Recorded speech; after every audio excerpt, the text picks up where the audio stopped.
Ысык-Көлдө байрактар менен машыгуу өтүп жатат. Кыргызстанда оппозициялык кыймыл түзүлдү. Журналисттин өлүмүнө шектүү 1 айга камалды. Саламатсыздарбы, эфирде айтмакчы, студияда Айпери Шенкулова. Ысык-Көл облусундагы Эделвейс окуу борборунда байрактар сокку уруучу учкучсуз учактарын колдонуу менен тактикалык машыгуу өтүүдө.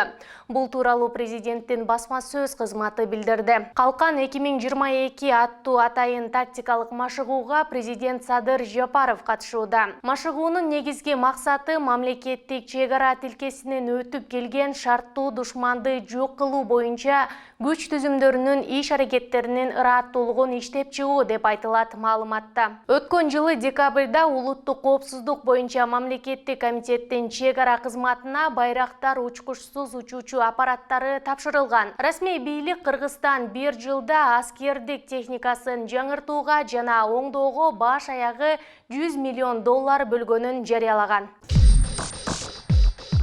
Бүгүн 31 мартта Бишкек шаарында Горький атындагы сейилбакта бириккен демократиялык кыймыл оппозициялык кыймылы түзүлгөндүгү жарыяланды. Оппозициялык кыймылдын башкы максаты кыргыз мамлекетин, кыргыз элин демократиялык жолго салуу. Оппозициялык кыймылга бир катар белгилүү саясатчылар Мамбет Жунус Абылов, Равшан Жээнбеков, Бектур Асанов, Кеңешбек Дүйшөбаев, Сапар Аргымбаев, Клара Соронкулова жана ошондой эле бир катар саясий партиялардын өкүлдөрү, жарандык активисттер кирди. Кыймылдын мүчөлөрү өлкөдө адам укуктарынын сакталышын, басмырлоодон алыс болушун, сөз эркиндигинин сакталышын, өлкөнүн саясий жана экономикалык өнүгүүсүн көздөйт.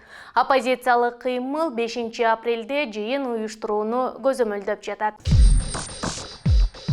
Журналист Арзыгүл Галымбетованын өлүмүнө байланыштуу 28 мартта камакка алынган Батмават YouTube каналынын автору Батмакан Жолболдуева 1 айга камакта калды. Бул тууралуу Баткен облустук ички иштер башкармалыгы маалымдады. Милиция каза болгон журналист Арзыгүл Галымбетова жергиликтүү милицияга 25 мартта кайрылып, Батмават YouTube каналынын автору Батмакан Жолболдуева аны каралап жаткандыгын айтып, арыз жазганын билдирген. Журналисттин өлүмүнөн кийин жабырлануучунун арызынын негизинде Кылмыш жаза кодексинин 127 беренеси этиятсыздыктан өлүмгө алып келүү менен кылмыш иши козголуп, тийиштүү экспертизалар дайындалган.